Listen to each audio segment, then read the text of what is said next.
Circular road में एक दिन पहले हुई लैंडस्लाइड को लेकर आज DC Jammu Anshul Garg, mayor Chandramohan Gupta, deputy mayor Purnima Sharma ने वहां का दौरा किया और हालात का जायजा लेते हुए लोगों से बात की। हालांकि इस दौरान चंद माह पहले हुए इस कार्य को लेकर इन्हें लोगों का विरोध भी झेलना पड़ा, पर मेयर ने लोगों को आश्वासन दिया कि इस कार्य को करने के लिए जो भी गुनाहगार होगा उसको सजा जरूर दी जाएगी।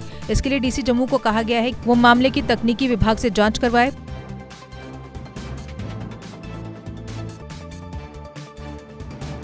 पहले यहाँ से निकला था, बिल्कुल ठीक ठाक था, कोई ऐसी बात नहीं है। ये पिछली बार इन्होंने टेम्परेरी स्टोर किया था, उस वक्त बरसात का था। इस बार मैंने कहा इसको रास्ते को बंद करके रखो, जब तक इसको परमानेंट नहीं करेंगे। नीचे से इसको बाकायदा कंक्रीट करके ऊपर लाएंगे ताकि आगे से कोई ऐसा हादसा ना हो। और जिनके जो जिम्मेदार लोग होंगे उनको बाकायदा सजा मिलनी चाहिए। डीसी साहब को बोल दिए इसकी इंक्वायरी कराए दूसरे डिपार्टमेंट से, टेक्निकल डिपार्टमेंट से, ताकि जो इसमें दोषी पाया जाए उसको पनिशमेंट किया। मैम सर, आपको लगता है कि लापरवाही तो हुई है ना काम में? देखिए, ये मैं टेक्निकल आदमी नहीं हूँ, जो टेक्निकल लोग होंगे वे इंक्वायरी करेंगे, जो लापरवाही होगी उसको पनिश करेंगे। कब तक जो है ये इंक्वायरी जो है? इंक्वायरी मैंने डीसी साहब को कह दिया। डीसी साहब ने इंक्वायरी अभी कौन सा डिपार्टमेंट से करानी है, पीडब्ल्यूडी से या दूसरे किसी से करवाएंगे, आपको पता चल जाएगा। लोगों में गुस्सा है? लोग गुस्सा तो होता ही, लोग अगर मैं होऊंगा यहाँ मुझे भी गुस्सा होगा। तो वहीं डीसी जम्मू ने कहा कि इस कार्य को अब स्थायी रूप से कैसे किया जाएगा इसे देखा जाएगा, जबकि जो गाड़ियां नीचे गिरी थी उन्हें निकाला गया है। गाड़ियां गिरी थी और जो हमारी एक टीम है वो एनालाइज भी कर रही है कि क्या वजह हुई थी इस चीज़ के बारे में, और एक परमानेंट रेस्टोरेशन के लिए क्या किया जा सकता है उसके ऊपर काम करेंगे। महंगाई ने इन दिनों आम आदमी की कमर तोड़कर रख दी है, जबकि खासतौर पर अगर बात करें तो सरसों के तेल के दाम आसमान छू रहे हैं, और जबकि अन्य खाद्य पदार्थ भी सामान्य से कहीं अधिक दामों पर बेचे जा रहे हैं। ऐसे में गृहिणी के लिए अपने घर को चलाना काफी मुश्किल है, जबकि उनका तो ये कहना है कि सरसों का तेल और कुछ चीजें इतनी महंगी हो गई हैं जिससे घर का सारा बजट खराब हो चुका है। इस महंगाई में घर को चलाना बहुत मुश्किल हो रहा है। बहुत महंगा है, कुछ चला नहीं सकते हैं क्योंकि दालें इतनी महंगी हो गई हैं, सारा कुछ महंगा हो गया है, सरसों का तेल महंगा हो गया है। हम बजट अपना कैसे चलाएंगे? सरकार से हम अपील करते हैं कि कुछ इस पर ध्यान दे और सबका रेट कम करे ताकि हमारा घर का बजट चला सके। बच्चे हैं, छोटे छोटे बच्चे हैं घर में और उनको भी देखना पड़ता है, तो बीमारियां होती है, बीमारियों पर दवाइयाँ लगती है। हम घर का बजट तो बिल्कुल ही महंगा हो गया है, क्या करेंगे हम? बहुत मुश्किल है। क्या अपील करते हैं? क्या हाँ क्या अपील करते हैं सरकार से? मैं अपील करती हूँ कि इस पर ध्यान दिया जाए ताकि हमारे ये जो महंगाई है इस पर थोड़ा सा ध्यान दे ताकि हमारा घर का बजट जो चल सके, रोक ले ताकि सारे खुशी खुशहाल चला सके अपना घर। लॉकडाउन में हर चीज़ महंगी हुई है, बहुत महंगी हो गई है, चला नहीं सकते हैं, खा नहीं सकते हैं, बड़ी मुश्किल से। दालें इतनी महंगी हो गई, दालों पर ही है, सब्जियां भी महंगी हो गई है, हर एक चीज़ महंगा हो गया है, क्या करेंगे? सरकार को किस तरह का इस पर कंट्रोल करना चाहिए? उनको कंट्रोल इस तरह करना चाहिए ताकि बजट थोड़ा सा इसमें ध्यान दे, देखे कि कैसे घर चले, कैसे महंगाई कम करे, थोड़ा सा रेट्स कम करे। आप किस तरह से मैनेज करते हैं अपने? बहुत मेहनत करते हैं, बहुत मेहनत करते हैं। नहीं, मैनेज किस तरह से करते हैं आप? मैनेज कैसे कर पाते हैं? इतनी महंगाई है, तेल वगैरह का करना पड़ता है, क्या करेंगे? इधर उधर करके करना पड़ता है।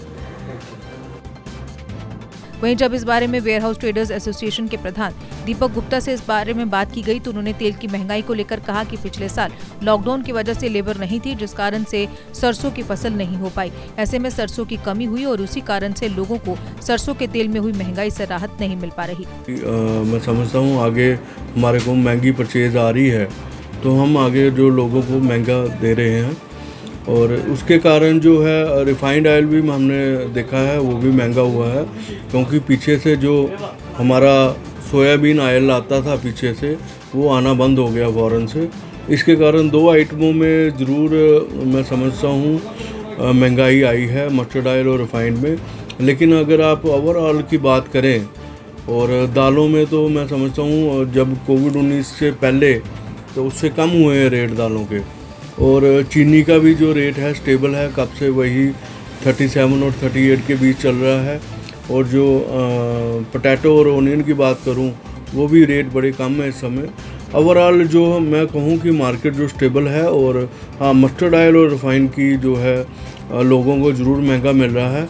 उसका कारण ये है मस्टर्ड की जो फसल आधी होने के कारण और अच्छी तरह से बुझाई ना होने के कारण, कोविड-19 के दौरान लेबर नहीं होने के कारण, और जो मस्टर्ड ऑयल जो है लोगों तक महंगा पहुंच रहा है, और इसका कारण है कि हमारा पीछे से ही महंगा आ रहा है। और दूसरा रिफाइन में बाहर से जो ना आने के कारण और पोर्ट में माल रिलीज़ ना होने के कारण थोड़ा रिफाइन जो है महंगा है। ओवरऑल देखा जाए तो रेट मिलेगी ऑयल की बात करें। देखो, अगर हम सरसों की बात करें तो सरसों में राहत मिलने की बिल्कुल उम्मीद नहीं है, क्योंकि कारण क्या है, इस साल फसल ही कम आधी हुई है।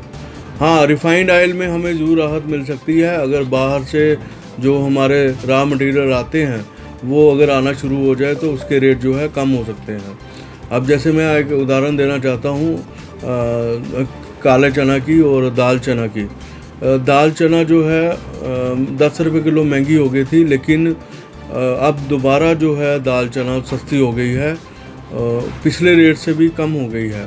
तो कारण है कि जब बाहर से माल आ जाता है तो सप्लाई जो है पूरी हो जाए तो रेट जो है सामान्य हो जाते हैं। लेकिन मुझे नहीं लगता कि सरसों के तेल में कोई राहत मिलने की उम्मीद है। हाँ, रिफाइन में अगर राहत मिल जाए, अगर बाहर से माल आ जाए तो राहत मिलेगी। कांग्रेस के वरिष्ठ नेता वरुण मगोत्रा, अश्विनी हांडा, अनिल कोहली, नरेश वर्मा ने पत्रकारों से बात करते हुए कांग्रेस के पूर्व डिप्टी सीएम को सुरक्षा मुहैया न करवाए जाने का आरोप लगाया और कहा कि ये एक सोची समझी साजिश के तहत ऐसा किया गया है और वो इसे लेकर उपराज्यपाल से मांग करते हैं कि इस मामले की जांच की जाए और दोषियों को सजा दी जाए। उन्होंने चेकअप करवाने लुधियाना जाना था, तो उन्होंने उनके सिक्योरिटी अफसर ने जो है वो सिक्योरिटी अथॉरिटी को ये लेटर लिखी कि हमें सिक्योरिटी प्रोवाइड करो। उनको जेड सिक्योरिटी प्रोवाइडेड है। तो जो सिक्योरिटी अथॉरिटी के लोग थे उन्होंने उनको बिल्कुल डिनाई कर दिया और अपशब्द का प्रयोग किया और उनको बोला कि हम सिक्योरिटी नहीं देंगे। तो हम ये इस चैनल के माध्यम से माननीय गवर्नर साहब को ये अपील करना चाहते हैं कि जो भी सिक्योरिटी जम्मू सिक्योरिटी अथॉरिटी में जो भी शामिल हैं इस षड्यंत्र में, लोग जिन्होंने डेलिबरेटली या किसी के दबाव में आके ये उनको सिक्योरिटी नहीं दी है, उन पे एक्शन लिया है। शहर में इन दिनों जिस प्रकार की प्रचंड गर्मी पड़ रही है उसे देखते हुए शहर के स्लम क्षेत्रों में रहने वाले लोगों का हाल और भी बहुत बुरा है। इन क्षेत्रों में बिजली की कटौती तो है ही, पर पीने के लिए लोगों को मुश्किलों से पानी नसीब होता है। ऐसे में फटी पाइपों से बहने वाला पानी इन लोगों के लिए वरदान साबित हो रहा है, जो इनके पीने व नहाने के काम आ रहा है। पानी का हमारे को बहुत फायदा है। ये पानी ना होना तो हम तो ऐसी मर जाए। कल रात भी बत्ती नहीं आई, बत्ती की यहाँ पे बहुत दिक्कत है। भाजपा नेता एवं पार्षद संजय कुमार बड़ू ने आज अपनी वार्ड के हजूरी बाग आनंद नगर क्षेत्रों का दौरा कर वहां ट्रांसफार्मर लगाने में आ रही दिक्कतों का निवारण किया।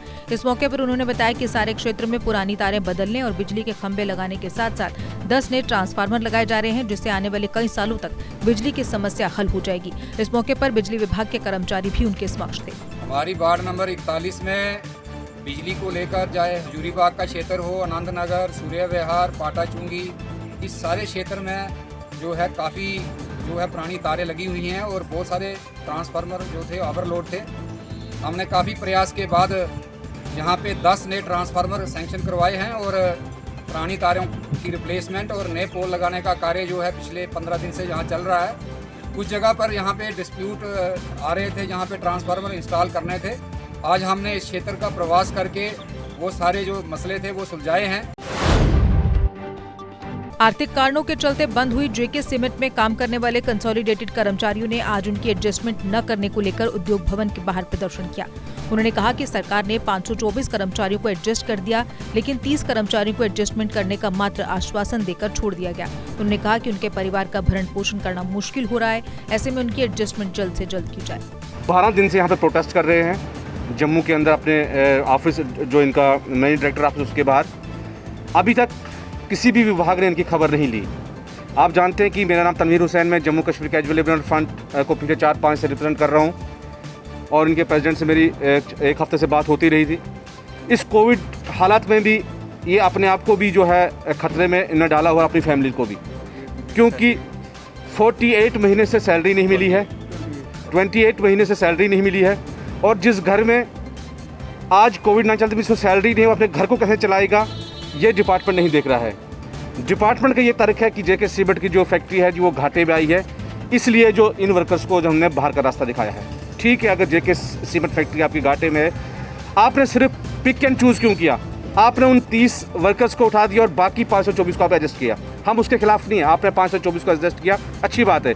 लेकिन इन जो 30 लोग जो ये है, कुछ कश्मीर के कुछ जम्मू के इसमें लोग हैं, तो इनको आपने क्यों इनजस्टिस किया? शिवसेना डोगरा फ्रंट ने जम्मू को अलग राज्य बनाने की मांग को लेकर विरोध रैली का आयोजन किया और कहा कि इसे लेकर गुपकार गैंग परेशान क्यों है। अगर कश्मीर का एक हिस्सा अलग करके जम्मू को अलग राज्य बनाया जाता है तो इस पर गुपकार को क्या आपत्ति है? कश्मीर का हिस्सा और जम्मू को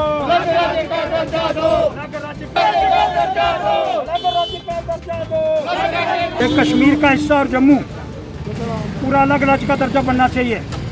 नहीं रहेंगे पत्थरबाजों के साथ, नहीं रहेंगे पाकिस्तान के नारा लगाने वालों के साथ, नहीं रहेंगे पाकिस्तानी ऐड खानों वालों के साथ, नहीं रहेंगे देशद्रोही ताकतें जो कश्मीर को पाकिस्तान का हिस्सा बनाने का प्रयास करना चाहते हैं। कश्मीर का एक हिस्सा जो जम्मू के साथ लगता है और जम्मू को अलग राज्य का दर्जा दिया जाए ताकि हिंदुस्तानी झंडा उठाने वाले जो हमेशा हैं वो हिंदुस्तान के साथ रहेंगे और हिंदुस्तान का गुणगान करेंगे। अब हम पत्थरबाजों के साथ नहीं रह सकते। जम्मू के अभिनव थिएटर में आज कलाकारों के लिए वैक्सीन कैंप का आयोजन स्वास्थ्य विभाग द्वारा किया गया, जिसमें हर आयु वर्ग के कलाकारों को वैक्सीनेट किया गया ताकि वो कोरोना से बचे रहें और अपनी कला का प्रसार करते रहें।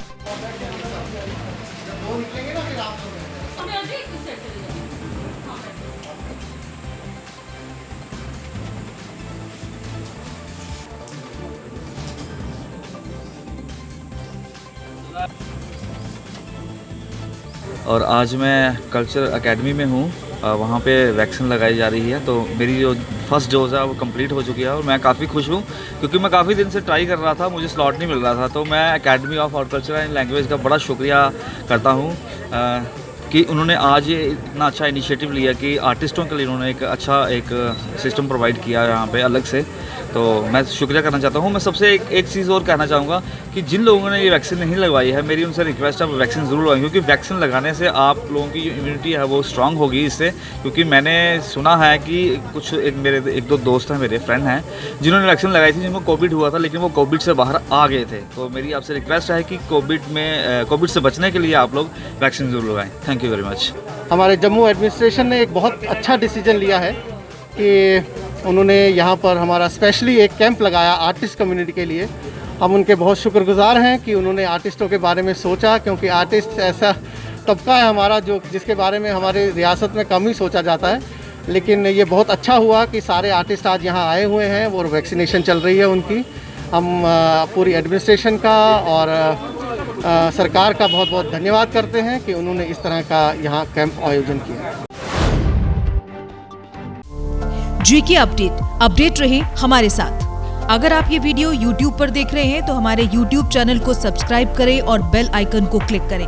अगर आप ये वीडियो Facebook पर देख रहे हैं तो हमारा Facebook पेज लाइक जरूर करें। For advertisement please contact 7051091811।